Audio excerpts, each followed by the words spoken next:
ಜ್ಞಾನನೇ ಇಲ್ಲದೆ ಇದ್ದರೆ ಮನುಷ್ಯ ಬದುಕಲಿಕ್ಕೆ ಸಾಧ್ಯವೇ? ಚೆನ್ನಾಗಿ ಬದುಕಲಿಕ್ಕೆ ಸಾಧ್ಯವೇ? ವಸ್ತುವಿನ ಮಹತ್ವನೇ ಗೊತ್ತಿರದೇ ಇದ್ದರೆ ವಸ್ತುವನ್ನು ಅನುಭವಿಸಲಿಕ್ಕೆ ಹೆಂಗೆ ಸಾಧ್ಯ ಆಗ್ತದೆ ಹೇಳಿ? ಅದರ ಮಹತ್ವ ಗೊತ್ತು ಬೇಕಲ್ಲ, ಅದರ ಬೆಲೆ ಗೊತ್ತು ಬೇಕಲ್ಲ. ಅಂದ್ರೆ ಅವ ಚೆನ್ನಾಗಿ ಅದ ಭಾಳ ಬಳಸಬಲ್ಲ. ಇಲ್ಲದೇ ಇದ್ರೆ ಅದೇನು ಬಳಸ್ತಾನ? ನಾವೇನೋ ಕೊಟ್ಟೆ, ಒಂದು ಚಲೋ ಪುಸ್ತಕ ಕೊಟ್ಟೆ, ಅದು ಓದಕ್ಕೆ ಬಂದ್ರಲ್ಲ ಅದರ ಮಹತ್ವ ಗೊತ್ತಾಗೋದು. ಮ್ಯಾಥಮೆಟಿಕ್ಸ್ ಭಾಳ ಅದ್ಭುತವಾದದ್ದು. ಕೊಟ್ಟರೆ ಹಿಂಗೆ ತೆಗೆದ, ಏನೂ ತಿಳಿಲಿಲ್ಲ, ತಿಪ್ಪಿಗೆ ಒಗದ ಅಷ್ಟೇ. ಇಲ್ಲೇನು ಕಾಳಿದಾಸನ ಸುಂದರ ಕಾವ್ಯಗಳು, ಭಗವದ್ಗೀತೆಯಂಥ ಅಪರೂಪದ ಗ್ರಂಥ, ವಚನಶಾಸ್ತ್ರ ಸುಮ್ಮನೆ ಹಿಂಗೆ ಕೈಯಾಗಿ ಕೊಟ್ಟೇವಿ. ಬೆಚ್ಚದ ಬಸವಣ್ಣವ್ರ ವಚನ ಇದ್ರೆ ಏನಾಯ್ತು? ಓದಕ್ಕೆ ಬರಂಗಿಲ್ಲ. ದೊಡ್ಡ ಪುಸ್ತಕ ತೆಗೆದ, ಏನೂ ತಿಳಿಲಿಲ್ಲ, ಹಿಂಗೆ ತೆಗೆದ ತಿಪ್ಪಿಗೆ ಚೆಲ್ಲದ ಅಷ್ಟೆ. ಗೊತ್ತಿದ್ರೆ ಅದು ಏನದ ಅಂತ ಗೊತ್ತಿದ್ರೆ ಜೀವನ ಬದಲಾಗ್ತದೆ. ಗೊತ್ತೇ ಇಲ್ಲ ಆಯಿತು ಅಂದರೆ ಜೀವನ ಹೆಂಗೆ ಬದಲಾಗ್ತದೆ? ಏನಿದ್ದರೆ ಏನು? ನಮ್ಮ ಸುತ್ತ ಲೈಬ್ರರಿಗೆ ನಾವು ಮಲ್ಕೊಂಡೀವಿ ಅಂತ ಇಟ್ಟುಕೊಳ್ಳಿ, ಗ್ರಂಥಾಲಯದಾಗ ಮಲ್ಕೊಂಡಿ, ಆದರೆ ಒಂದು ಪುಸ್ತಕ ಬಿಚ್ಚಿಲ್ಲ. ಹಂಗೆ ಅದ್ಭುತವಾದ ಭಗವಂತನ ಜಗತ್ನಾಗ ಬಂದೇವಿ, ಆದರೆ ಒಂದಿಟು ಗೊತ್ತಿಲ್ಲ. ಆದರೆ ಬದುಕು ಹೆಂಗೆ ಶ್ರೀಮಂತವಾಗ್ತದೆ ಹೇಳಿ? ಹೆಂಗಾಗ್ತದೆ? We have to enrich our life, beautify it and strengthen it. ಬೇಡೇನು, ನಮ್ಮ ಜೀವನ ಹಂಗಾಗಬೇಕು, ಸಮರ್ಥ ಆಗಬೇಕು, ಶ್ರೀಮಂತ ಆಗಬೇಕು, ಸುಂದರ ಆಗಬೇಕು, ಬಲಿಷ್ಠ ಆಗಬೇಕು. ಅದಕ್ಕೆ ಬದುಕ ಅಂತಾರೆ. ಅದರ ಅರ್ಥ ಕುಸ್ತಿ ಹಿಡಿಬೇಕಂತಲ್ಲ, ಬಲಿಷ್ಠ ಆಗಬೇಕು. ಎಂಥ ಪ್ರಸಂಗದಲ್ಲೂ ಸಹಿತ ಮಾನಸಿಕ ಸ್ಥಿಮಿತತೆಯನ್ನು ಕಾಪಾಡಿಕೊಳ್ಳಬೇಕೇ ವಿನ ಕೆಡಿಸಬಾರದು. ಅದು ಬಲಿಷ್ಠ. ಒಂದು ಏನರೇ ನೋಡಿ ಮನಸ್ಸು ಸೋತು ಅಂದರೆ ಬಲಿಷ್ಠ ಅಲ್ಲ. ರಾವಣ ನೋಡ್ದ, ಸೋತ. ಎಷ್ಟು ಶಕ್ತಿ ಇದ್ದರೆ ಏನು? ಸೋತ ಅಲ್ಲವೇನು ಹೇಳಿ? ನಮ್ಮದು ಹಿಂಗ ಈ ಕೂತೇವಿ, ಎಲ್ಲರೂ ಆದ ಬಳಿಕ ಏನೋ ಒಂದು ಪಾಕಿಟ್ ಬಿದ್ದಿತ್ತು. ನಾವೆಲ್ಲ ಕೋಟ್ಯಾಧೀಶರು.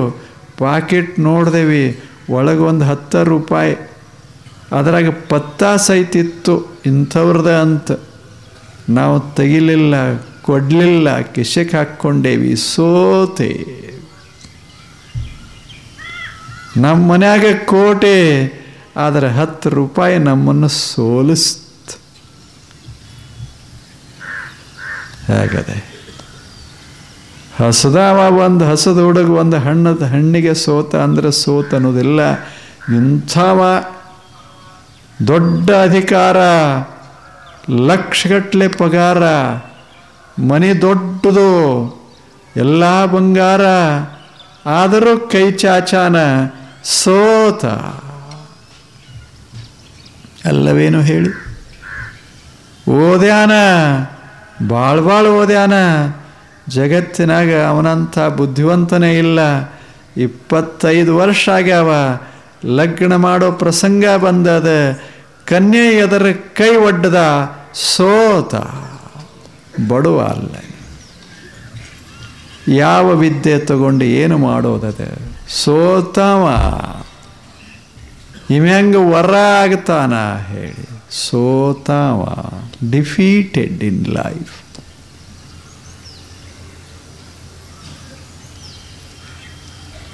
He lives like a slave, not as a master. Lives like a slave. ಗುಲಾಮನಂಗೆ ನಾವು ಬದುಕ್ತಾ ಇರ್ತೇವೆ, ಹೆಂಗೆ ಮಾಲೀಕರಂಗಲ್ಲ. ಮಾಸ್ಟರಂಗಲ್ಲ, ಹಿರಿಯರಂಗಲ್ಲ, ಸೋತವರು ಗೆದ್ದವರಲ್ಲ. ಬೇಡೇನು ಜೀವನ ಎಷ್ಟು ಚೆನ್ನಾಗದ ಹೇಳಿ. ಏನು ಇನ್ನೊಮ್ಮೆ ಬರ್ತದ ಇದ? ಏನೋ ಅಕಸ್ಮಾತ್ ನಾವು ಮುಧೋಳದಾಗ ಬಂದೇವಿ, ನಾ ಅಲ್ಲ, ಎಲ್ಲರೂ ಈ ಭಾಗದಾಗೆಲ್ಲ ಬಂದೇವಿ.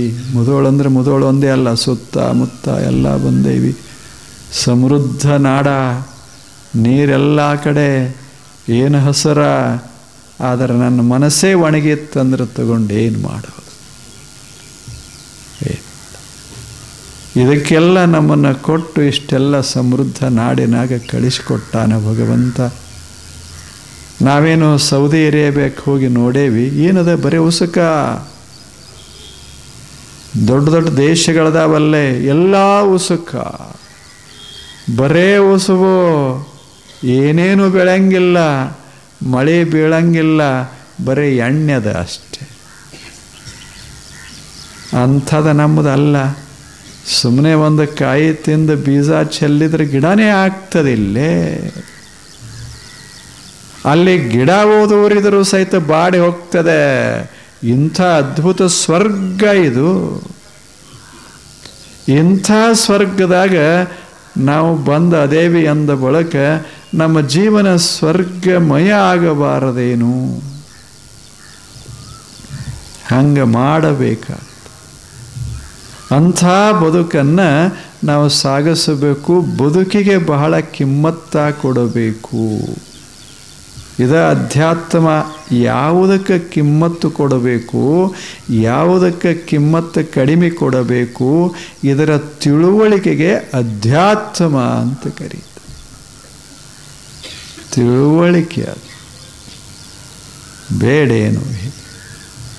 ಒಂದು ಮಗು ಇರ್ತದೆ, ಮಗುವಿಗೆ ನಾವು ಒಳ್ಳೆಯ ರೇಷ್ಮೆಯ ಬಟ್ಟೆ ಹಾಕಿರ್ತೇವೆ, ಆದರೆ ಮಸ್ತಾಗಿ ಸ್ನಾನ ಮಾಡಿಸ್ತೇವೆ, ಅದಕ್ಕೆಲ್ಲ ಶೃಂಗಾರ ಮಾಡ್ತೇವೆ, ಮೈ ಮೇಲೆ ಒಳ್ಳೆ ಶ್ರೀಮಂತ ಬಟ್ಟೆ ಹಾಕ್ತೇವೆ, ಆಭರಣ ಹಾಕ್ತೇವೆ, ಆದರೆ ಹಾಲು ಕುಡಿಸೋದ ಮರಿತೇವೆ ಅಷ್ಟೆ.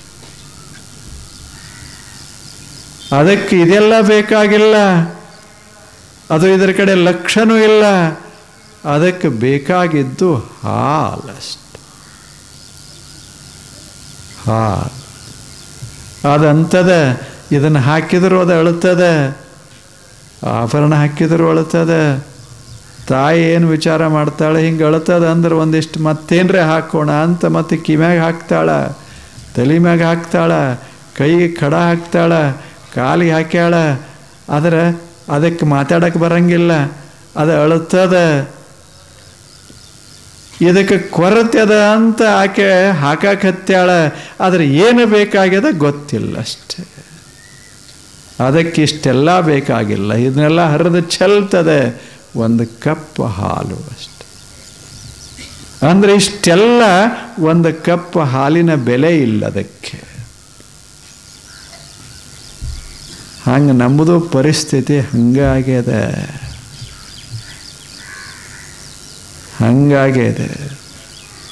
ಏನೆಲ್ಲ ಹಾಕೊಳಕತ್ತೇವಿ, ಅದಕ್ಕಿನ್ನ ತಾಯಿ ಗೊತ್ತಿಲ್ಲದೆ ಹಾಕಕತ್ತಾಳ, ನಾವು ಹಾಕೊಳಕತ್ತೇವೆ.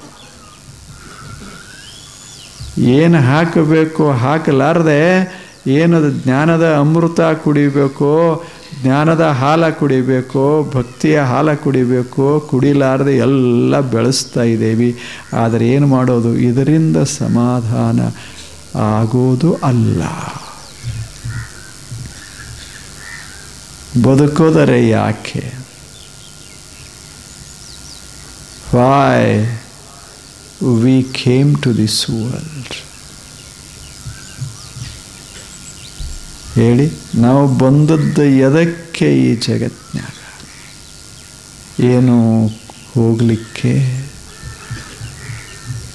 ಹೇಳಿ, ಕುಡಿಯೋದಕ್ಕೆ ಬಂದೇವಿ, ಬಡ್ದಾಡೋದಕ್ಕೆ ಬಂದೇವಿ.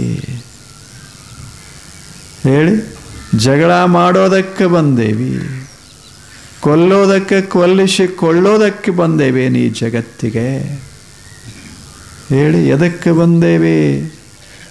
ನೀವು ಹೋಗಿ ಪಕ್ಷಿಗಳಿಗೆ ಕೇಳ್ರಿ ಎದಕ್ಕೆ ಬಂದೀರಿ ಅಂತ ಅವಕ್ಕೆ ಕೇಳ್ರಿ, ಅವು ಸ್ಪಷ್ಟವಾಗಿ ಹೇಳ್ತಾವ, ನೀವು ಎದಕ್ಕೆ ಬಂದೇವಂತ ತಿಳ್ಕೊಂಡಿರಿ, ಅದಕ್ಕೆ ನಾವು ಬಂದಿಲ್ಲ. ಆದ್ದರಿಂದಲೇ ನಾವು ಇಷ್ಟು ಆನಂದದೇವಿ, ನೀವು ಮಾತ್ರ ಏನಿಲ್ಲ. ನಿಮ್ಮ ಟೇಬಲಕ್ಕೆ ನಾವು ಬರಬೇಕಾಗ್ತದೆ, ನಮ್ಮ ಆಹಾರ ನೀವಲ್ಲ. ನೀವು ಇಷ್ಟು ಬಡವರು, ಇಷ್ಟು ದೀನರು, ನಾವು ಸಮೃದ್ಧರು. ಪಕ್ಷಿ ಅದಕ್ಕೆ ಗೊತ್ತದೆ, we came to this world not to amass wealth. ಎದಕ್ಕೆ? But to sing and enjoy life. ನಾವು ಹಕ್ಕಿಗಳು ಜಗತ್ತಿಗೆ ಬಂದಿದ್ದು ಏನರೇ ಮಾಡೋದಕ್ಕಲ್ಲ, ಅದ್ಭುತ ಮನೆ ಕಟ್ಟೋದಕ್ಕಲ್ಲ, ಅದ್ಭುತ ಸಂಪತ್ತ ಸಂಗ್ರಹಿಸೋದಕ್ಕಾಗಿ ಅಲ್ಲ. ನಾವು ಬಂದಿದ್ದು ಹಾಡೋದಕ್ಕೆ. ಹಕ್ಕಿಗಳು ಹಾಡೋದಕ್ಕೆ. ಅದರರ್ಥ ಮನೆ ಕಟ್ಟಬಾರ್ದಂತಲ್ಲ, ಅದರರ್ಥ ಸಂಪತ್ತ ಮಾಡಬಾರ್ದಂತಲ್ಲ, ಹಾಡು ನಿಲ್ಲಿಸಬಾರ್ದಷ್ಟೇ. ಹಾಡ್ಕೋತ ನೀವು ದೊಡ್ಡ ಮನೆಯಾಗರೇ ಇರ್ರಿ, ಹಾಡ್ಕೋತ ಸಣ್ಣ ಮನೆಯಾಗರೇ ಇರ್ರಿ, ನೆಲದ ಮ್ಯಾಲರೇ ಕೂಡ್ರಿ ಅಥವಾ ಬಂಗಾರದ ಕುರ್ಚಿ ಮ್ಯಾಲರೇ ಕೂಡ್ರಿ, ಹಾಡು ಹೋಗಬಾರದಷ್ಟೇ. ಹಾಡು ಬಹಳ ಮಹತ್ವ. ಹಾಗೆ ನಾವು ಜಗತ್ತಿಗೆ ಬಂದದ್ದನ್ನು ಮರಿಬಾರ್ದು. ನಾವು ಜಗತ್ತಿಗೆ ಬಂದದ್ದು ಕೂಡಿ ಚೆನ್ನಾಗಿ 4 ವರ್ಷ ಬಾಳಿ ಬದುಕಿ ಆನಂದ ಪಟ್ಟು ಹೋಗಾಕ. ಏನು ದೊಡ್ಡ ಶಾಸ್ತ್ರ ಓದಿ ಏನರೇ ಮಾಡೋದಕ್ಕೂ ಅಲ್ಲ, ಯಾವುದರೇ ಸಿದ್ಧಾಂತ ಜಗತ್ತಿನಲ್ಲಿ ಪ್ರತಿಪಾದಿಸೋದಕ್ಕೂ ಅಲ್ಲ. ಏನು ಮಾಡ್ತೇವೆ ಅದು ನಮ್ಮ ಆನಂದಕ್ಕಾಗಿ ಮಾಡೋದದು. ಆನಂದಕ್ಕಾಗಿ. ಆನಂದವೇ ಜೀವನದ ಗುರಿ. ಆನಂದಂ ಏನಂತಾರಲ್ಲ, ಸತ್ಯಂ ಜ್ಞಾನಮಾನ ಆನಂದಂ ಬ್ರಹ್ಮ. ಆನಂದದ ಸತ್ತು ಚಿತ್ತು ಆನಂದ. ಆನಂದವೇ ಅದ್ಭುತವಾದಂಥ ಸಂಪದ. ಅದು ಬೇಕಾಗಿತ್ತು ಅಂದರೆ ಅದಕ್ಕೆ ಜ್ಞಾನ ಬೇಕಾಗ್ತದೆ, ಅದಕ್ಕೆ ಮನಸ್ಸಿನ ಸಂಯಮ ಬೇಕಾಗ್ತದೆ. ಎರಡರ ಮೇಲೆ ಆನಂದದ ಸೌಧ ನಿಲ್ತದೆ. ಅಂಥದನ್ನು ಕಟ್ಟಿಕೊಳ್ಳೋದು ಜೀವನದಾಗ. ಅದನ್ನು ಮಾಡಿದವರು ಸಂತರು, ಅದನ್ನು ಮಾಡಿದವರು ಶರಣರು, ಅದನ್ನು ಮಾಡಿದವರು ಎಲ್ಲ ಅನುಭಾವಿಗಳು. ಎಂಥೆಂಥವರು ಬಾಳಿ ಬದುಕಿ ಹೋದರು. ಅವರೇನು ಮಾಡಿದರು ಅಂದರೆ ಸತ್ ಸಂಗ. ಏನೂ ಮಾಡಲಿಲ್ಲ, ಸತ್ ಸಂಗ. ಸುಮ್ಮನೆ ಒಳ್ಳೆಯದರ ಸಮೀಪ ಇರಬೇಕು ಮನುಷ್ಯ, ಒಳ್ಳೆಯದರ ಸಂಪರ್ಕ ಸಂಘದಲ್ಲಿರಬೇಕು ಮನುಷ್ಯ. ಅದರಿಂದ ನಾವು ಒಳ್ಳೆಯವರಾಗ್ತೇವೆ, ನಮ್ಮ ಮನಸ್ಸು ಒಳ್ಳೆಯದಾಗ್ತದೆ. ಅದಕ್ಕೆ ಸತ್ ಸಂಘ, ಸಮ್ಯಕ್ ಸಂಘ, ಅತ್ಯಂತ ಒಳ್ಳೆಯ ಸಂಘ ಬೇಕಲ್ಲ. ಸ್ವಚ್ಛ ಇದೊಂದದ ಜಾಗ. ಇದು ಎಷ್ಟು ಸ್ವಚ್ಛ ಮಾಡ್ಯಾರೆ, ಒಂದಿಷ್ಟು ರಂಗಬಲ್ಲಿ ಹಾಕ್ಯಾರೆ. ಸುಮ್ಮನೆ ಅದನ್ನು ನೋಡಿದರೆ ಸಾಕು, ಮನಸ್ಸಿಗೆ ಸಂತೋಷ ಆಗೋದಿಲ್ಲ. ಏನು ಕೊಡಲಿಲ್ಲ, ತಗೊಳ್ಳಿಲ್ಲ. ನಾವೇನು ಹಣ ಕೊಟ್ಟಿಲ್ಲ, ಆದರೆ ಸಂತೋಷ ಆಗ್ತದೆ. ಖರ್ಚು ಮಾಡಬೇಕಾಗಿಲ್ಲ ಸಂತೋಷ ಪಡೋದಕ್ಕೆ. ಇದ್ದದ್ದನ್ನು ನೋಡಿ ಆನಂದ ಪಡೋದದ ಅಷ್ಟು. ಇಷ್ಟೆಲ್ಲ ಚೆನ್ನಾಗಿ ಮಾಡ್ಯಾರ. ಇದರಿಂದ ಏನಾಗತ್ತೆ? ಸೌಂದರ್ಯದ ಸಂಗ ಆಗ್ತದೆ ಮನಸ್ಸಿಗೆ, ಕಣ್ಣಿಗೆ. ಸತ್ಸಂಗ ಬಹಳ ಮಹತ್ವದ್ದು. ಏನೇನೂ ಇಲ್ಲಪ್ಪ, ಕೆಟ್ಟು ಹೊಲಸಿ ಕೂತಿರಲ್ಲ, ಇಲ್ಲೆಲ್ಲ ಕಸ ಚೆಲ್ಲಿದ್ರೆ ನೀವು ಕೂಡ್ತಿದ್ರೆ, ಎಲ್ಲ ಕಡೆ ಹೊಲಸು ದುರ್ವಾಸನೆ ಹರಿವಿತ್ತಂದ್ರೆ ಎಲ್ಲಾದರೂ ಕೂಡ್ಲಿಕ್ಕಾಗ್ತದೆ? ಮನಸ್ಸು ಎಷ್ಟು ಚಲೋ ಇದ್ರೇನಾಯಿತು, ಒಲ್ಲನಿಸ್ತದೆ. ಹಾಗೆ ಸಂಘ ಬೇಕು. ಈಗ ಸುಮ್ಮನೆ ಇಲ್ಲಿ ಕೂತೀರಿ ಯಾಕೆ? ಸ್ವಚ್ಛದ. ಎಲ್ಲಿ ಸ್ವಚ್ಛದ ಅಲ್ಲಿ ಕೂಡಬೇಕನ್ನಿಸ್ತದೆ. ಅದೇ ಸತ್ ಸಂಘ. ಹೊಲಸ ಇತ್ತಂದ್ರೆ ಹೊಲಸಿನ ಸಂಘ, ಸ್ವಚ್ಛತಾ ಇದ್ರೆ ಸ್ವಚ್ಛತೆಯ ಸಂಘ. ಮನಸ್ಸು ಸ್ವಚ್ಛ ಆಗಬೇಕಾದ್ರೆ ಸ್ವಚ್ಛತೆಯ ಸಂಘ ಇರಬೇಕಷ್ಟೆ. ಸ್ವಚ್ಛತೆಯ. ಈಗ ಸುಮ್ಮನೆ ಒಂದು ಕೋಗಿಲ ಕೂಗುತ್ತಾ, ಸುಮ್ಮನೆ ನೀವು ಸುಮ್ಮನೆ ಕೇಳ್ರಿ, ಅದ ಸಂಘ. ಎಷ್ಟು ಕೂಗ್ತಾ ಅದಾವ ಪಕ್ಷಿಗಳು. ಆದರೆ ಯಾವ ಪಕ್ಷಿಯ ಧ್ವನಿಯೊಳಗೂ ಸಹಿತ ನಮ್ಮಂಗ ಆಶಾ ಇಲ್ಲ ಅಷ್ಟೆ. ಸುಮ್ಮನೆ ಕೂಗ್ತವ ಆನಂದಕ್ಕಾಗಿ. ಇಲ್ಲೇ ಎಷ್ಟು ಮಸ್ತ್ ಇಲ್ಲ, ಎಷ್ಟು ಆನಂದ. ಅವು ವಾತಾವರಣ ನಿರ್ಮಾಣ ಮಾಡ್ತಾವ. ಒಂದು ಹಕ್ಕಿ ಇಷ್ಟು ಒಳ್ಳೆಯ ವಾತಾವರಣ ನಿರ್ಮಾಣ ಮಾಡ್ತದೆ. ಅಂಥ ವಾತಾವರಣದಲ್ಲಿ ನಾವು ಅನುಭವಿಸಬೇಕಷ್ಟೆ. ಸತ್ ಸಂಘ. ಹಾಗೆ ಜಗತ್ತಿನಲ್ಲಿ ಇಂಥ ಕೋಗಿಲದಂಗೆ ಒಬ್ಬೊಬ್ಬರು ಋಷಿಗಳು ಬರ್ತಾರ, ಒಬ್ಬೊಬ್ಬರು ಸಂತರು ಬರ್ತಾರ, ಒಬ್ಬೊಬ್ಬರು ಜ್ಞಾನಿಗಳು ಬರ್ತಾರ. ಸುಮ್ಮನೆ ಏನರ ಹಾಡ್ತಾರ. ಅದೇ ಸಂಘ ಕೇಳ್ತಾ ಇರಬೇಕು. ಅದೇ ಸತ್ ಸಂಘ. ಎಷ್ಟು ಬದಲಾವಣೆಗಳು ಉಂಟಾಗ್ತಾವ ಮನಸ್ಸು. ಎಷ್ಟೇ ಸಂಸಾರದಾಗ ತಾಪ ಆಗಿದ್ರೂ ಸಹಿತ ಇಂಥ ಸಂಘ ಇತ್ತು ಅಂದರೆ ತಲೆ ತಣ್ಣಗಾಗ್ತದೆ, ತಾಪ ಕಡಿಮೆ ಆಗ್ತದೆ. ತಾಪ ಟೆಂಪರೇಚರ್ ಇಳಿಸೋದೇ ಭಾಳ ಮಹತ್ವದ್ದು. ಉಷ್ಣತಾ ಕೆಟ್ಟಲ್ಲ, ಅತಿ ಆದರೆ ಕೆಟ್ಟ. ಇಳಿಸಬೇಕು ಒಂದಿಷ್ಟು ಅಷ್ಟೆ. ಹಾಗೆ ಜೀವನದ ಆಶೋತ್ತರಗಳ ಕೆಟ್ಟಲ್ಲ, ಒಂದು ಸ್ವಲ್ಪ ಇಳಿಸಬೇಕು, ಬಹಳ ಆಗಬಾರದು. ತಾಪ ಕಡಿಮೆ ಆಗಬೇಕು. ಹಂಗೆ ಬಾಳೋದು, ಬದುಕೋದು. ಅದಕ್ಕಾಗಿ ಒಂದಿಷ್ಟು ಸತ್ ಸಂಘ, ಒಳ್ಳೆಯವರ ಸಂಘ ಮಾಡಬೇಕು. ಒಳ್ಳೆಯವರ ಸಂಘ ಅಂದರೆ ಏನು?